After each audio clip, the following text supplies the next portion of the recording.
Good morning everyone. मैं Virendra Kumar आरपीपीएस educational point में आपका एक बार पुनः स्वागत करता हूं। और मैं आज नरेशन का पार्ट 3 वीडियो लेकर आया हूं। और इसके पहले वाली जो वीडियो थी, अर्थात दूसरी जो वीडियो थी, उसमें मैंने आपको 10 संबंधी नियम बताए थे। पहला नियम, दूसरा नियम और उससे रिलेटेड जो 10 संबंधी एक्सेप्शन थे, अपवाद थे, उसको मैंने आपको बताया था। अब इस वीडियो में हम अध्ययन करेंगे दूसरा नियम जो है नरेशन का, प्रोनाउंस पर्सन्स में परिवर्तन के नियम। जो आपके पर्सन होते हैं उनमें परिवर्तन कैसे किए जाते हैं, ये आपको पढ़ना है। और आपको बता दें कि जो नरेशन में 10 संबंधी नियम है, उनके बाद ये जो पर्सन संबंधी रूल्स होते हैं, ये it is very important after the 10 related rules in narration. इसलिए ये बहुत इंपॉर्टेंट है कि आप इसको बहुत अच्छे से अध्ययन करेंगे।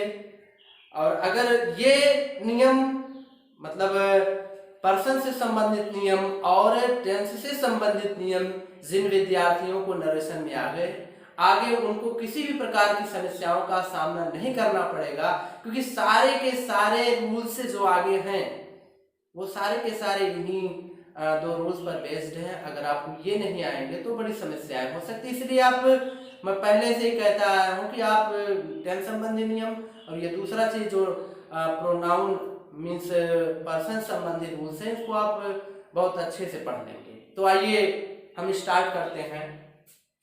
जैसा कि हेडिंग है पर्सन्स में परिवर्तन के नियम। अब पर्सन क्या होते हैं, इसको समझने के लिए हमें जाना पड़ेगा प्रोनाउन में। प्रोनाउन आपको मिलेगा पार्ट्स ऑफ स्पीच में। फिलहाल में हम वहां नहीं जाएंगे, हम केवल प्रोनाउन समझ लेते। प्रोनाउन होता क्या है? प्रोनाउन जो होता है, आप शुरू से ही डेफिनेशन पढ़ते आ रहे प्रोनाउन की, नाउन की। प्रोनाउन की परिभाषा, वे शब्द जो संज्ञा के स्थान पर प्रयोग किए जाते हैं उन्हें हम कहते हैं प्रोनाउंस। और उसको समझने के लिए हमें नाउन समझना पड़ेगा। नाउन आप सभी, उम्मीद है कि सब लोग जानते हैं, लेकिन फिर भी मैं बता रहा हूं ताकि किसी को किसी प्रकार का कंफ्यूजन ना हो। तो नाउन आप जानते हैं, noun is a naming word, या कह सकते हैं noun is the name of person, place और थिंग। और बहुत सारी उसमें थोड़ा सा डिफाइन कर सकते हैं आगे, एक्शन ईटीसी।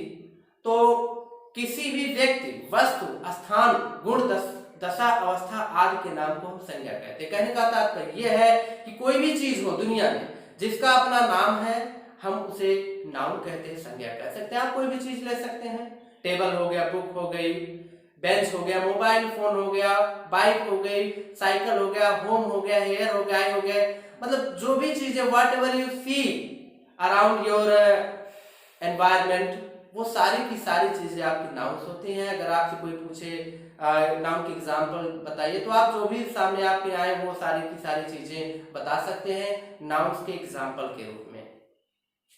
और ये तो था आपका नाउन। अब नाउन के बाद हम शुरू करते हैं प्रोनाउन की परिभाषा, क्योंकि अगर आपको नाउन की परिभाषा नहीं आएगी तो समस्या है थोड़ा सा प्रोनाउन को समझना।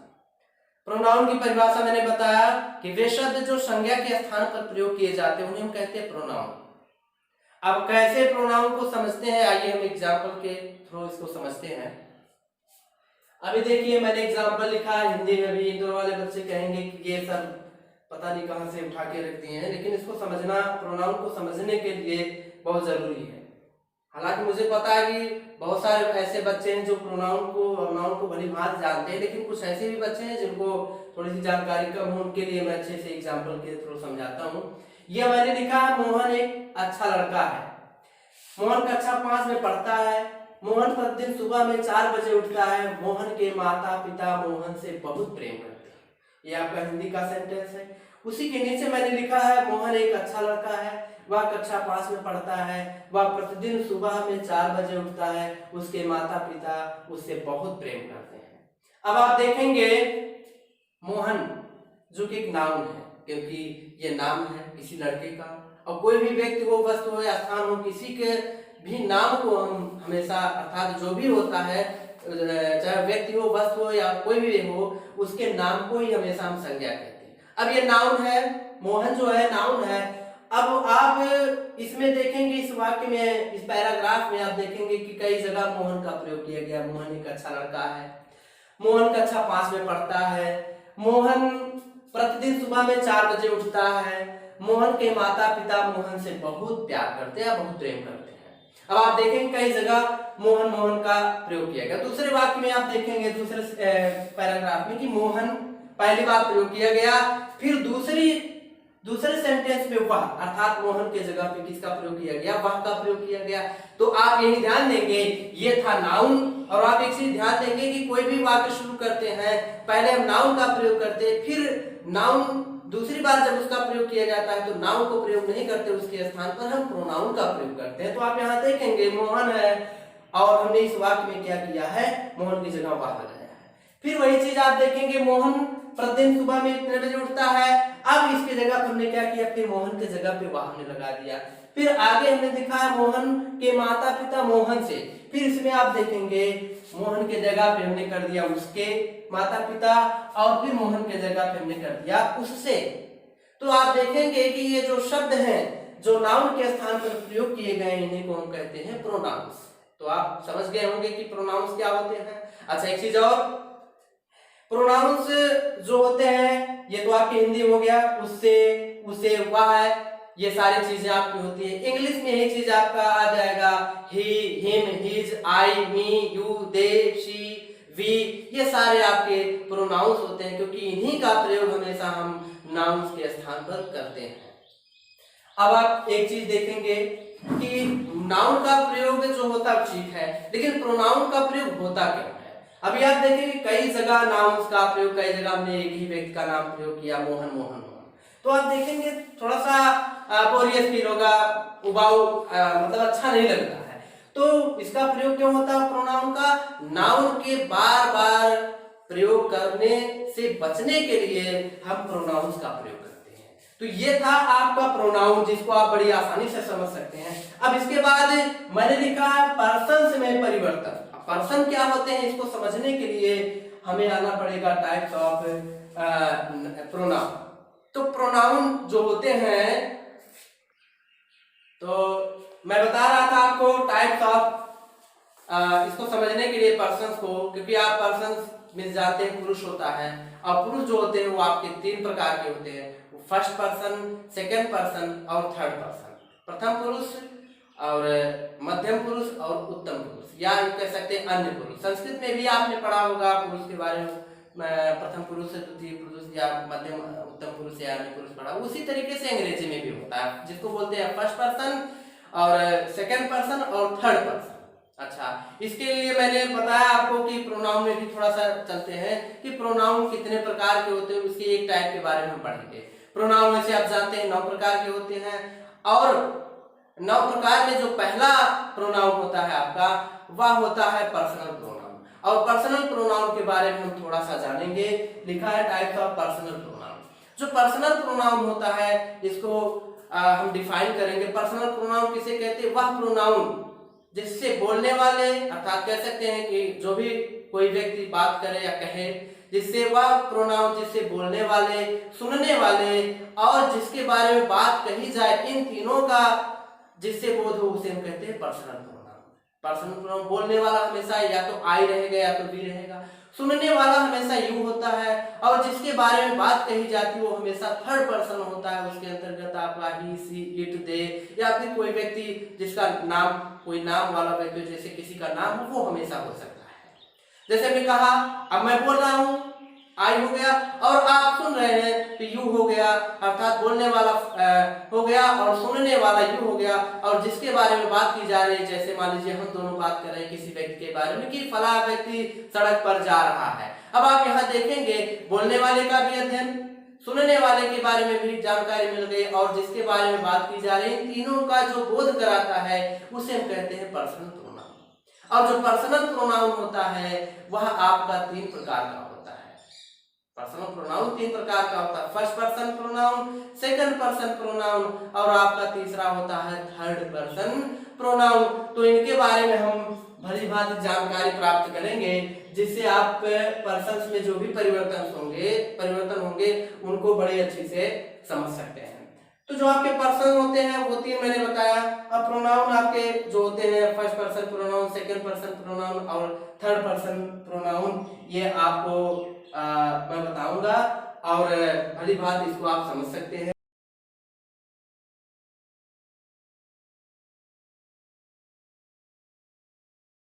तो इसे हम इस चार्ट के तहत समझेंगे। जितने भी आपके प्रोनाउंस होते हैं फर्स्ट पर्सन, सेकंड पर्सन और थर्ड पर्सन, इन सारे प्रोनाउंस के बारे में आप इस चार्ट में अध्ययन करेंगे। और मैं आपको बता दूं, अगर ये चार्ट आप याद कर लेते हैं, वैसे मैं अभी समझा दूंगा, आपको बड़े आसानी से समझ में आ जाएगा, तो आपको ना तो टेंस में कोई प्रॉब्लम होगा, मतलब ट्रांसलेशन में, ना ही आपको एक्टिव पैसिव में किसी प्रकार की प्रॉब्लम होगी, और नरेशन में तो इसका बहुत बड़ा हिस्सा है ही। इसलिए आप इसे बहुत अच्छी तरीके से समझने का प्रयास करेंगे और मैं समझा रहा हूं और प्रयास करूंगा कि आप सभी को समझ में आ जाए। देखें, ये मैंने लिखा है पर्सन, ये मैंने लिखा है नॉमिनेटिव केस, और इसके बाद वैसे केस आपके जो होते हैं वो 3 प्रकार के, नॉमिनेटिव केस, ऑब्जेक्टिव केस और तीसरा आपका होता है पॉजेसिव केस।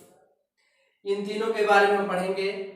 तो जो नॉमिनेटिव केस है ये क्या होता है, ऑब्जेक्टिव केस क्या होता है और पॉजेसिव केस क्या होता है, और ये पर्सन्स आपने जान लिए हैं, लेकिन फिर भी इनके बारे में बढ़िया से अध्ययन करेंगे। देखिए, नॉमिनेटिव केस जिसको बोलते हैं हिंदी में कर्ता कारक, और ऑब्जेक्टिव केस कर्म कारक, पॉजेसिव केस अपने के लिए मैंने लिखा है। इसके पहले हम आते हैं यहाँ पर, पर्सन आपके जो होते हैं तीन होते हैं, फर्स्ट पर्सन, सेकंड पर्सन और आपके थर्ड पर्सन।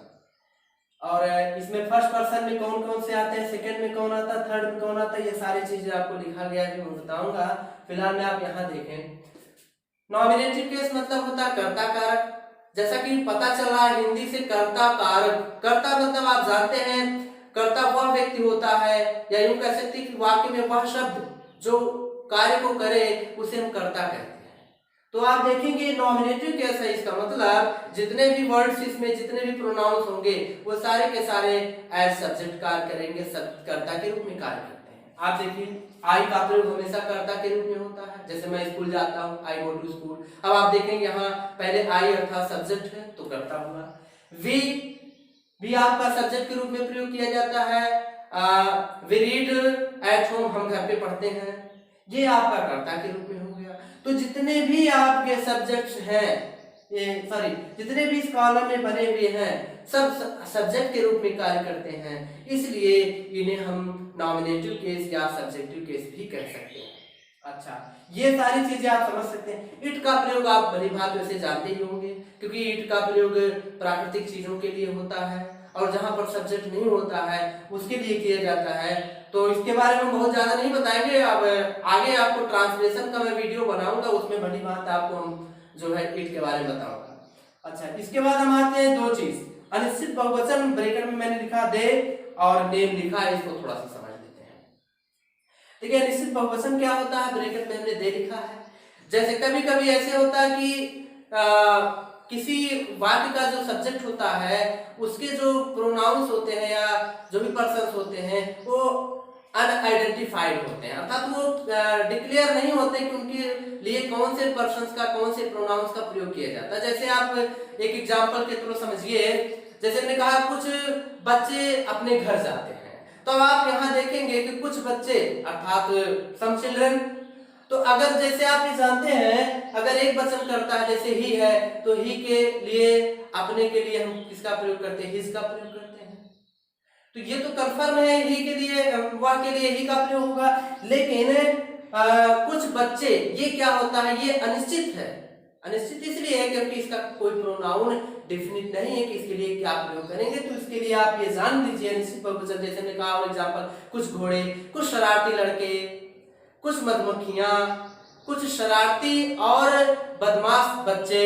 तो इस तरीके से बहुत सारे आपके सब्जेक्ट के रूप में आते हैं, तो उनके लिए हम सब्जेक्ट के रूप में दे का प्रयोग करेंगे, ये चीज आप ध्यान रखें। और नाम आपका जो होता है वो तो ऑलरेडी किसी के भी नाम को हम सब्जेक्ट के रूप में प्रयोग करते हैं।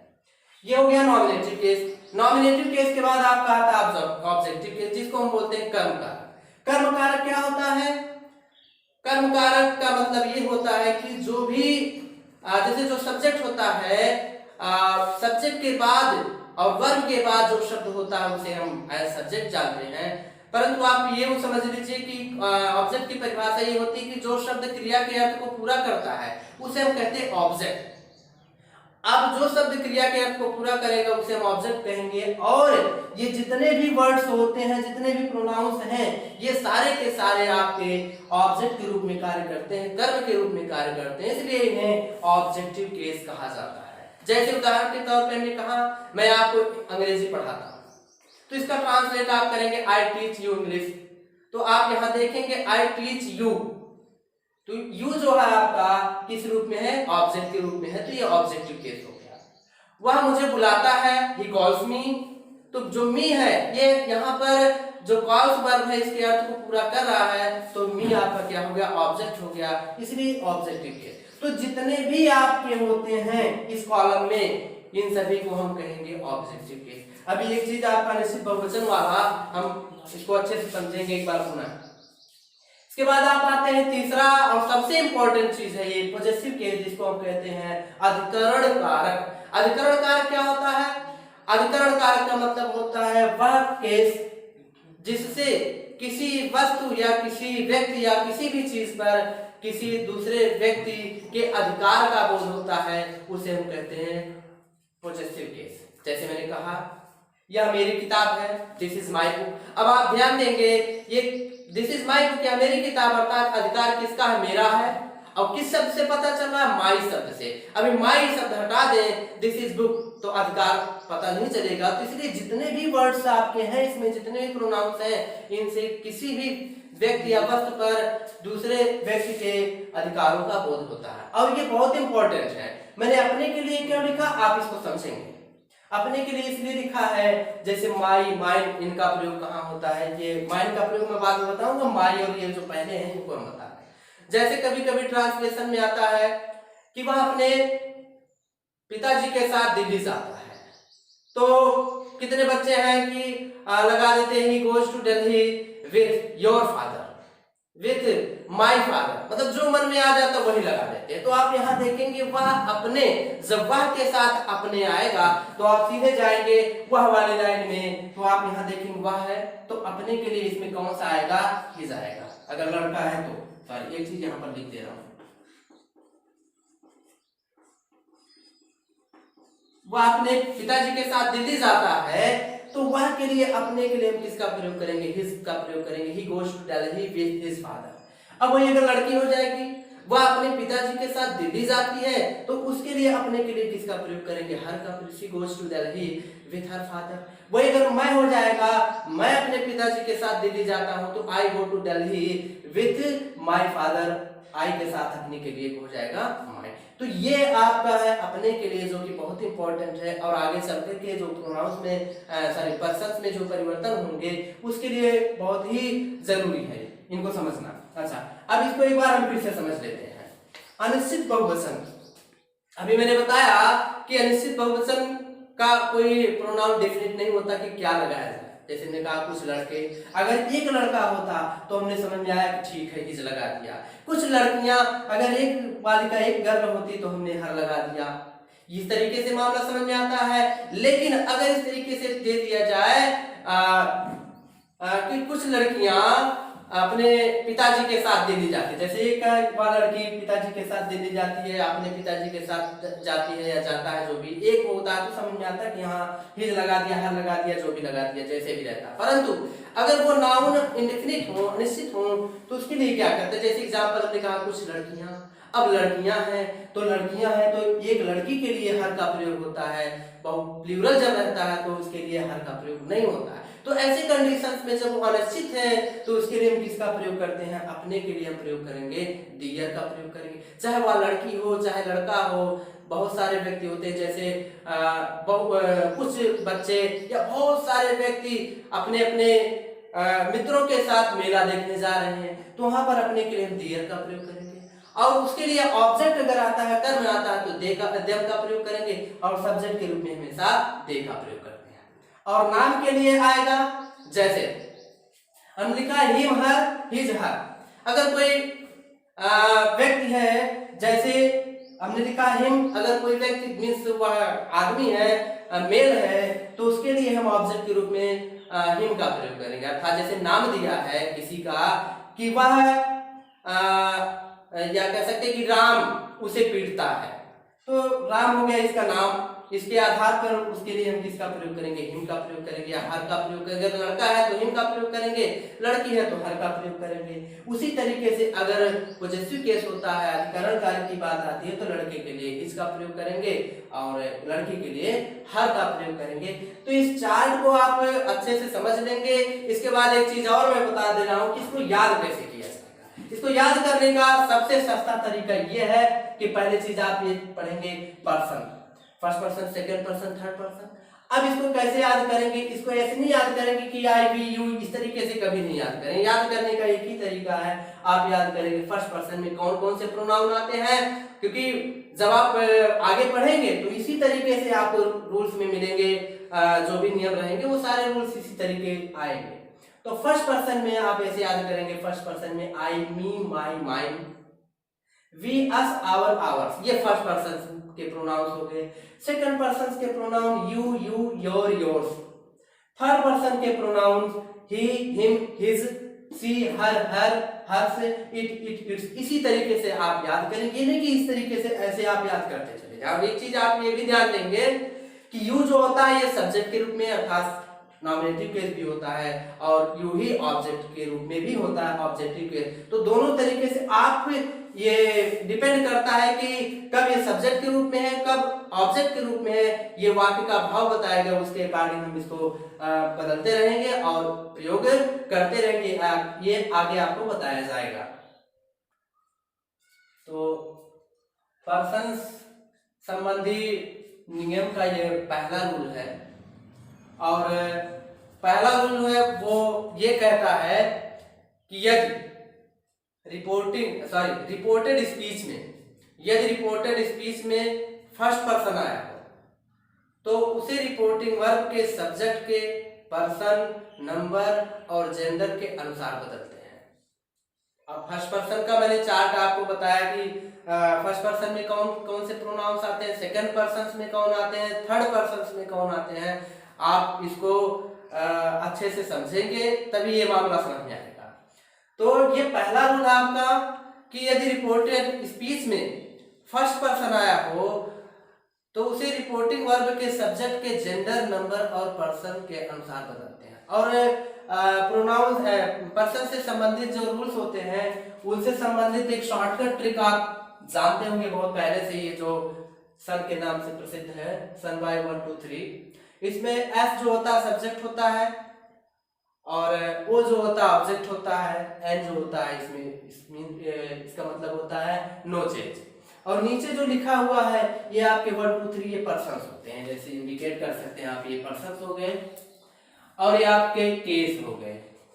अब आप देख सकते हैं, ये इसको देख करके बड़े आसानी से समझ सकते हैं कि फर्स्ट पर्सन, ये पर्सन हो गया, फर्स्ट पर्सन रिपोर्टिंग वर्ब के सब्जेक्ट के अनुसार बदलेगा, सेकंड पर्सन रिपोर्टिंग वर्ब के ऑब्जेक्ट के अनुसार बदलेगा, और थर्ड पर्सन में किसी भी प्रकार का कोई परिवर्तन नहीं करेंगे। अच्छा, एक चीज और क्लियर कर लेते हैं, कभी भी आप ये कंफ्यूजन में ना रहिएगा कि रिपोर्टिंग वर्ब के प्रोनाउन में परिवर्तन होगा, ऐसा कभी भी नहीं आप सोचेंगे। हमेशा ये कई बार ऐसे होता है, बहुत सारे बच्चे कंफ्यूज हो जाते हैं, बताना रहता है रिपोर्टेड स्पीच का तो बता देते हैं या कन्वर्ट कर देते हैं रिपोर्टिंग वर्ब का। तो ऐसी गलती आप ना करेंगे। एक नियम एक बार मैं फिर से आपको बताता हूं कि यदि रिपोर्टेड स्पीच, क्योंकि परिवर्तन हमेशा इसी में होगा, ये चीज आप ध्यान देंगे। यदि रिपोर्टेड स्पीच में फर्स्ट पर्सन आता है तो उसे रिपोर्टिंग वर्ब के सब्जेक्ट के जेंडर, नंबर और पर्सन के अनुसार, जेंडर का मतलब होता है लिंग, अर्थात यदि फेमिनिन जेंडर है, स्त्रीलिंग है, तो उसके जितने भी केसेस होंगे, objective case, nominative case, positive case, सारे के सारे उसी के केस के अकॉर्डिंग बदलेंगे। ये हो गया आपका जेंडर। और इसके बाद आप, मैंने कहा नंबर के अनुसार बदलेंगे। नंबर का मतलब होगा, आप जानते हैं नंबर दो प्रकार, सिंगुलर और प्लूरल होते हैं। अगर रिपोर्टिंग वर्ब का सब्जेक्ट सिंगुलर है तो उसी के अकॉर्डिंग रिपोर्टेड स्पीच का जो फर्स्ट पर्सन है वो सिंगुलर या प्लूरल में बदलेगा। तीसरा मैंने बताया ये नंबर हो गया, जेंडर हो गया, और पर्सन आप पढ़ ही रहे हैं, फर्स्ट पर्सन सेकंड पर्सन जैसे भी रहेगा उसके अकॉर्डिंग ऑब्जेक्टिव केस में पॉजेसिव केस में वो बदलता चला जाएगा। तो अब आप देख इसे एग्जांपल के थ्रू समझें। मैंने फर्स्ट एग्जांपल लिखा है, you said I am learning my lesson. ये आपका डायरेक्ट स्पीच है, इसको हम इनडायरेक्ट स्पीच में बदल रहे हैं प्रोनाउंस में या पर्सन्स में परिवर्तन करके। तो आप देखें ये आपका सब्जेक्ट है तो ये तो सीधे ऐसे लिख दिया जाएगा, यू सेड दैट। अब यहाँ पर सेड के बाद कोई ऑब्जेक्ट नहीं है, और ऐसी कंडीशन में मैंने बताया था जब रिपोर्टिंग वर्ब के बाद किसी प्रकार का कोई ऑब्जेक्ट ना हो तो सीधे उस वर्ब को लिख करके हम कंजंक्शन दैट लगा के आगे मामला बढ़ाते हैं। तो आप यहाँ तक समझ सकते हैं, यू सेड दैट हो गया। अब आप देखेंगे आई, ये चार्ट में आप देखेंगे तो ये फर्स्ट पर्सन के अंतर्गत आता है, और मैंने बताया यदि रिपोर्टेड स्पीच में फर्स्ट पर्सन आया तो उसे रिपोर्टिंग वर्ब के सब्जेक्ट के जेंडर पर्सन और नंबर के अनुसार बदलते हैं। और एक चीज आप यहाँ ये भी ध्यान दें, आई तो फर्स्ट पर्सन है, उसके जितने रूप हैं वो भी आपको ध्यान देना पड़ेगा। यहाँ देखिए आप माई है, ये भी अगर आई फर्स्ट पर्सन में तो सीधी सी बात है उसके जितने फॉर्म होंगे वो भी फर्स्ट पर्सन के अंतर्गत ही आएंगे। तो ये भी फर्स्ट पर्सन है, अर्थात ये भी इसी के अकॉर्डिंग बदलेगा और ये भी इसी के अकॉर्डिंग बदलेगा। अब देखिए तो हो जाएगा यू सेड दैट। अब जहां जहां, क्योंकि ये इसके अकॉर्डिंग बदलेगा तो जहां जहां ये है और इसके रूप है वहां वहां ये और इसके जो है रूप हो जाएंगे। अर्थात आप देखेंगे कि यहाँ आई है तो आई के स्थान पर कौन आएगा, यू आएगा। और एक चीज आप ये भी ध्यान देंगे कि ये किस फॉर्म में है, सॉरी ये वाला जो सब्जेक्ट है किस फॉर्म में है या जो भी वर्ड है किस फॉर्म में। तो आप देखेंगे कि आई जो है ये सब्जेक्ट है, सब्जेक्ट के रूप में अर्थात नॉमिनेटिव केस है, तो जो बदल कर आएगा यहाँ पर या जो इसका रूप बदलेगा वो भी सब्जेक्टिव केस अर्थात नॉमिनेटिव केस में ही यानी सब्जेक्ट के रूप में ही होगा। तो यहाँ आई है तो यू जो होगा आई के जगह पे क्या आएगा, यू आएगा जो कि सब्जेक्ट के रूप में आएगा। ये हो गया। इसके बाद आप देखेंगे पीछे वाले नियम में चले जाएंगे, तुरंत टेंस संबंधी नियम। यह आप देखिए आई एम लर्निंग, ये प्रेजेंट कंटीन्यूअस टेंस है और इसके पहले आप देखेंगे रिपोर्टिंग वर्ब पास्ट टेंस में है, इसका मतलब इसका टेंस अवश्य बदलेगा। तो आप ये देखेंगे प्रेजेंट कंटीन्यूअस जाता है पास्ट कंटीन्यूअस में। तो यहाँ पर क्या है, आई एम लर्निंग है तो यहाँ पर यू है तो पास्ट कंटीन्यूअस में आपकी हेल्पिंग वर्ब होती है वाज है, तो यहाँ पर यू के अकॉर्डिंग इसकी हेल्पिंग वर्ब हो जाएगी वेयर लर्निंग। अब यहाँ देखिए आप ये फर्स्ट पर्सन है जो कि कौन सा केस, आप तुरंत जाएंगे चार्ट में, ये पॉजेसिव केस है। तो आप देखेंगे जब आई के ये किसके अकॉर्डिंग बदला, यू के अकॉर्डिंग। अब आप देखेंगे आई के साथ अपने के लिए क्या लगा हुआ है, माई, तो ये बदल किसके अकॉर्डिंग रहा, यू के अकॉर्डिंग। तो आई के साथ अपने के लिए माई है तो यू के साथ अपने के लिए क्या लगेगा, आप उसी वाले यू वाले चार्ट में जाएंगे तो आपको मिलेगा योर। तो इसके अकॉर्डिंग हम किसका प्रयोग करेंगे, योर का प्रयोग करेंगे। तो जितनी भी चीजें हैं वो रिपोर्टिंग वर्ब के सब्जेक्ट के अकॉर्डिंग बदलेंगी यदि रिपोर्टेड स्पीच में फर्स्ट पर्सन आता है। तो ये आपका पहला एग्जांपल था। और दूसरा एग्जांपल हम समझते हैं, लिखा है they said to him we want to go to Agra. ये आपका वही चीज, यहाँ ऑब्जेक्ट है तो टोल्ड कर देंगे, दे टोल्ड हिम दैट। अब आप यहाँ देखेंगे वी फर्स्ट पर्सन है तो वी फर्स्ट पर्सन है किसके अकॉर्डिंग बदलेगा, रिपोर्टिंग वर्ब के सब्जेक्ट के अनुसार। अर्थात जहां पर वी है वहां पर क्या हो जाएगा, दे हो जाएगा, यहाँ दे हो गया। इसके बाद आप देखेंगे प्रेजेंट इंडेफिनिट टेंस, ये जाएगा पास्ट इंडेफिनिट टेंस अर्थात वांटेड हो जाएगा। वांटेड टू गो, सर यहाँ प्रीपोजिशन क्यों हो, तो wanted to go to Agra. अब आप यहाँ देखेंगे जो वी था ये इसके अकॉर्डिंग बदल गया, अर्थात जो सब्जेक्ट यहाँ पर था वही सब्जेक्ट यहाँ पर आ जाएगा। तो ये फर्स्ट पर्सन रिपोर्टिंग वर्ब के सब्जेक्ट के अनुसार बदलता है। तीसरा एग्जांपल है आपका, Sita said I did not read my book regularly. इसको समझते हैं हम, देखें हो जाएगा Sita said that, I first person reporting verb के सब्जेक्ट के अनुसार। अब आप देखेंगे तुरंत चार्ट में जाएंगे, मैंने दिखाया है ये कोई गर्ल होगी अर्थात फीमेल होगी तो उसके लिए हम सब्जेक्ट का किस प्रोनाउन का प्रयोग क्या करते हैं, सी का प्रयोग करते हैं। तो अर्थात आई की जगह क्या हो जाएगा, शी हो जाएगा। और आप देखेंगे पास्ट इंडेफिनिट टेंस है, ये चेंज कर जाएगा पास्ट परफेक्ट टेंस में। हैड नॉट रेड का रेड हो जाता है, शी हैड नॉट रेड। अब आप यहाँ देखेंगे माई लिखा हुआ है जो कि फर्स्ट पर्सन है, ये भी रिपोर्टिंग वर्ब के सब्जेक्ट के अकॉर्डिंग चेंज होगा। तो आप यहाँ देखेंगे आई के साथ अपने के लिए माई था, तो जब ये बदल रहा है सीता के अकॉर्डिंग अर्थात सब्जेक्ट के अकॉर्डिंग, तो सीता अर्थात सी का पॉजेसिव केस में आप जाएंगे तो इसका पॉजेसिव केस क्या होता है, हर होता है। तो इसके अकॉर्डिंग ये हो जाएगा हर। तो इसका इंडायरेक्ट बनेगा Sita said that she had not red her book regularly. तो ये आपका पहला नियम था जो मैंने बताया। भली बात इसको आप समझेंगे और उसके बाद फिर आगे के नियम को बताएंगे।